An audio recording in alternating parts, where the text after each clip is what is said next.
Hello friends, welcome to Pandoli study. आज की video में हम देखने वाले हैं राजस्थान के पटवारी एग्ज़ाम के ऐसे मोस्ट इम्पॉर्टेंट क्वेश्चन जो कि एग्ज़ाम में पूछे जाते हैं। चलिए देखते हैं आज की वीडियो का पहला क्वेश्चन। प्रश्न दिया हुआ है आपको, कोपेन द्वारा प्रस्तुत जलवायु प्रदेशों में से राजस्थान में कौन सा सुमेलित नहीं है। इसमें चार ऑप्शन है: AW, CWG, BWHW, BSHW। इसमें से सेकंड नंबर का हो जाएगा उत्तरी राजस्थान, राइट। क्षेत्रफल की दृष्टि से राजस्थान का सबसे बड़ा कृषि जलवायु खंड कौन सा है। इसमें सेकंड नंबर का राइट ऑप्शन है शुष्क पश्चिमी मैदानी खंड। अगला प्रश्न पूछा गया है, निम्नलिखित में से कौन सा समूह राजस्थान की पर्वत चोटियों का ऊंचाई के अनुसार अवरोही क्रम में सही क्रम दर्शाता है। तो इसमें चार ऑप्शन है जिसमें से फर्स्ट राइट है। प्रश्न है, केंद्र भूजल प्राधिकरण में राजस्थान के निम्न में से कौन से प्रशासनिक खंडों में भूमिगत जल दोहन पर रोक लगा दी है। तो इसका राइट आंसर है फोर्थ नंबर का। अगला प्रश्न है, राजस्थान का वह राष्ट्रीय राजमार्ग जो एक ही जिले में सीमित है, कौन से जिले में है। 76B।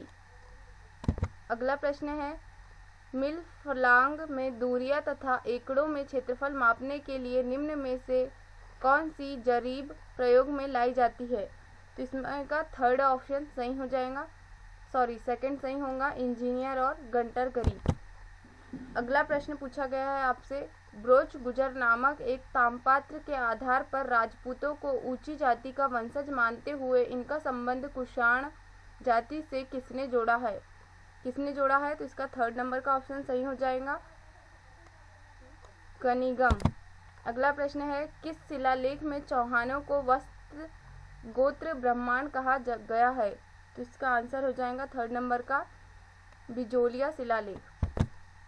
अगला प्रश्न है, निम्न में से कौन से कथन हिंदू त्योहारों के बारे में सही है। तो इसमें से फर्स्ट और सेकंड सही है, बाकी यह दो गलत है। अगला प्रश्न है, बड़वा ग्राम से कितने मोखरी अभिलेख प्राप्त हुए हैं। तो कितने हुए हैं, सेकंड नंबर का सही है, 3 हुए हैं। अगला प्रश्न है, हमीर ने सुल्तान अलाउद्दीन खिलजी के किस विद्रोह सेनापति को रणथंबोर दुर्ग में शरण दी थी। किसको दी थी। तो 4 नंबर का राइट ऑप्शन है मोर मोहम्मद शाह। अगला प्रश्न है, मारवाड़ में दामिनी क्या था। तो इसका आंसर आप खुद बताइएगा मुझे कमेंट में। अगला प्रश्न देखते हैं, महाराणा कुंभा द्वारा रचित ग्रंथ संगीत राज्य कितने कोशों में विभक्त है। कितने कोशों में है। इसका राइट आंसर हो जाएगा 4 नंबर का, 5 भागों में विभक्त है। अगला प्रश्न है, राजस्थान में घुड़ला त्योहार कब मनाया जाता है। तो इसका राइट आंसर है थर्ड नंबर का, श्रावण कृष्ण अष्टमी। रामानाथा छज्जू और सेरू चित्रकला की किस शैली में संबोधित चित्रकार है। तो इसका आंसर हो जाएगा सेकंड नंबर का, जोधपुर शैली में। अगला प्रश्न है, 17 जुलाई 1946 को किस राज्य में बीरबल दिवस मनाया गया। किस राज्य में मनाया गया, बीकानेर में। फर्स्ट नंबर का राइट ऑप्शन है। अगला है, चिड़ावा का गांधी किसे कहा गया है। तो इसमें से थर्ड नंबर का सही होगा, master Pyarelal Gupta. Marwar public society ordinance कब जारी किया गया। तो इसका आंसर है फर्स्ट नंबर का, 1938 ईस्वी को। प्रश्न पूछा गया है, निम्न में से एक असत्य है, पता लगाइए। तो इसमें 4 ऑप्शन दिए गए जिसमें से असत्य कौन सा है। 4 नंबर का, उच्च न्यायालय का एक न्याय संघ जयपुर में है। निम्न कथनों में से एक का असत्य है, इसमें भी वही पता लगाना है। तो इसमें से फर्स्ट वाला असत्य है।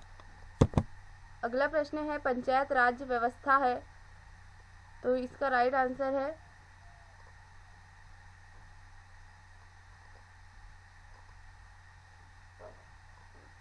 थर्ड नंबर का, स्थानीय स्वशासन की। अगला प्रश्न है, निम्न में से एक असत्य है, पता कीजिए। तो इसमें से एक असत्य है, कौन सा असत्य है, थर्ड नंबर का। सरपंच पंचायत कर्मचारियों पर प्रशासनिक पर्यावरण क्षेत्र एवं नियंत्रण रखता है। अगला प्रश्न है भारत में सबसे ऊंचा विधि अधिकारी कौन है? तो इसमें से आंसर हो जाएगा आपका राइट फर्स्ट नंबर का महान्यायवादी। अगला प्रश्न है निम्न में से एक मौलिक अधिकार नहीं है, कौन सा नहीं है? इसमें से थर्ड नंबर का भारत की प्रभुता बनाए रखने का अधिकार मौलिक अधिकार नहीं है। अगला है राजस्थान में पहली विधानसभा का समय है, इसमें से फर्स्ट नंबर का आपका राइट ऑप्शन हो जाएगा 1952 से 1957। अगला प्रश्न है एक बच्ची एक जादुई दर्पण के सामने खड़ी है, वह अपने प्रतिबिंब में अपना सिर बड़ा, शरीर का मध्य भाग समान आकार तथा नीचे पर छोटे देखती है। ऊपरी हिस्से से जादुई दर्पण में संयोजन का क्रम होगा, क्या होगा? फोर्थ नंबर का अवतल, समतल तथा उत्तल। अगला प्रश्न है एक निकट दृष्टि दोष से पीड़ित व्यक्ति का दूर बिंदु नेत्र के सामने 80 सेंटीमीटर दूरी पर है। इस दोष को संबोधित करने के लिए आवश्यक लेंस की प्रकृति तथा क्षमता होंगी। तो इसमें से राइट आंसर हो जाएगा आपका सेकंड नंबर का अवतल लेंस 1.25D क्षमता का। अगला प्रश्न पूछा गया है किसी विद्युत धारावाही सीधी लंबी परिनालिका के भीतर चुंबकीय क्षेत्र है, तो क्या है? शून्य होता है, उसके चेहरे की ओर जाने पर बढ़ता है, इसके सिरे की ओर जाने पर घटता है, सभी बिंदुओं पर समान होता है। तो इसका आंसर हो जाएगा फोर्थ नंबर का सभी बिंदुओं पर समान होता है। अगला प्रश्न है हार्मोन उत्पादन में संबंधित एक फलन है, क्या है? तो इसका आंसर हो जाएगा हाइपोथैलेमस। अगला प्रश्न पूछा गया है आरबीसी का जीवन काल है, कितना है इसका? 120 दिन। अगला प्रश्न है निम्नलिखित विषाणु में से कौन सा आम सर्दी का कारण बनता है, कौन सा बनता है? फर्स्ट नंबर का राइनो विषाणु।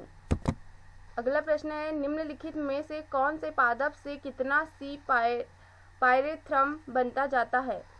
तो इसका आंसर है सेकंड नंबर का साइमा पोगोन। अगला प्रश्न है 18 कैरेट सोने में होता है, कितना परसेंट सोना होता है? 75% सोना। अगला प्रश्न है डीसी जनरेट में आर्मेचर में उत्पन्न विद्युत होती है, तो इसका आंसर है डीसी। अगला प्रश्न है एक समान चुंबकीय क्षेत्र में घूर्णन करते कुंडली में प्रेरित विद्युत वाहक बल अधिकतम होगा जब कुंडली से जुड़ा फ्लक्स अधिकतम होगा, कुंडली से जुड़ा फ्लक्स में परिवर्तन की दर न्यूनतम होगी, कुंडली से जुड़े फ्लक्स में परिवर्तन की दर अधिकतम हो, उपरोक्त सभी। तो इसमें से आंसर हो जाएगा आपका थर्ड नंबर का। अगला प्रश्न है निम्न में से किस प्रकार का आरएनए ग्रास संकरण में भाग लेता है? तो इसका आंसर हो जाएगा आपका फोर्थ नंबर का विजातीय नाभिकीय आरएनए। अगला प्रश्न है एक पारिस्थितिक तंत्र में ऊर्जा का स्रोत है, क्या है ऊर्जा का स्रोत? सूरज की रोशनी। प्राकृतिक गैस का मुख्य घटक है मीथेन, एथेन, ब्यूटेन, प्रोपेन, ये आपको पता होगा। इसका आंसर है फर्स्ट नंबर का मीथेन। अगला प्रश्न है एक 4 हेनरी की कुंडली में प्रेरित विद्युत वाहक बल 16 वोल्ट है, धारा के परिवर्तन की दर होगी, कितनी होंगी? तो इसका राइट आंसर है फोर्थ नंबर का 4AS। अगला प्रश्न है पीसीआर से जांच होती है, किसकी होती है? HIV की। अगला प्रश्न है शरीर की सबसे बड़ी रक्त वाहिका निम्न में से कौन सी है? तो इसका आंसर हो जाएगा फर्स्ट नंबर का महाधमनी। अगला प्रश्न है औद्योगिक विकास से रोजगार के अवसर बढ़ते हैं, उक्त कथन से निम्न में से कौन सा निष्कर्ष निकलता है? कौन सा निकलता है? फोर्थ नंबर का इसका राइट आंसर है। प्रश्न है सभी कुत्ते गधे हैं और सभी गधे बैल है, निम्न में से कौन सा कथन सही है? इसमें से सारे कथन सही है, तो उपरोक्त सभी आ जाएगा। अगला प्रश्न है सरकारी स्कूलों में उत्तीर्ण छात्रों का प्रतिशत कम होता है, उक्त कथन इंगित करता है कि सरकारी स्कूलों में गुणवत्तापूर्ण शिक्षा नहीं दी जाती है। थर्ड नंबर का राइट ऑप्शन है। अगला प्रश्न है निम्न में बेमेल शब्द कौन सा है? फूलगोभी, गाजर, मशरूम, आलू। तो इसका राइट आंसर हो जाएगा आलू, 4 नंबर का। अगला प्रश्न है, दो संख्याओं के वर्णों का योग 48 है और उनके अंतर का वर्ग 36 है, तो उनका गुणनफल होगा, कितना होगा? फर्स्ट नंबर का आंसर सही है, 16 होगा। अगला प्रश्न है, मनोज की परीक्षा में उत्तीर्ण होने के लिए 36% अंक प्राप्त करने थे, उसने 24% अंक प्राप्त किए और वह 9 अंकों से अनुत्तीर्ण हुआ। पेपर का पूर्णांक था, क्या था? 66, 75, 50, 60। तो इसका राइट आंसर हो जाएगा सेकंड नंबर का 75। अगला प्रश्न है, एक कस्बे की वर्तमान जनसंख्या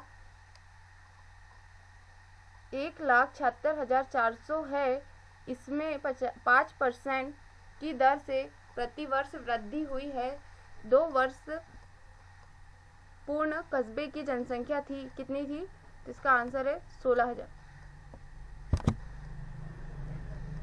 अगला प्रश्न है, एक नल एक टंकी को 16 घंटे में भर सकता है, परंतु उसके तिल में छेद होने के कारण उसे 24 घंटे में भर पाता है। यदि टंकी पूरी भरी है तो वह छेद से कितने घंटे में खाली हो जाएगी? तो इसका राइट आंसर है 4 नंबर का 48 घंटे में। आप करके देख लेना। किसी धन का 10% वार्षिक दर से 2 वर्ष का चक्रवृद्धि ब्याज रुपये 420 है, इस धन पर इसी दर से 3 वर्ष का सरल ब्याज होगा, कितना होगा? 500, 550, 600, 525। तो इसका राइट आंसर हो जाएगा थर्ड नंबर का 600। Thank you for watching.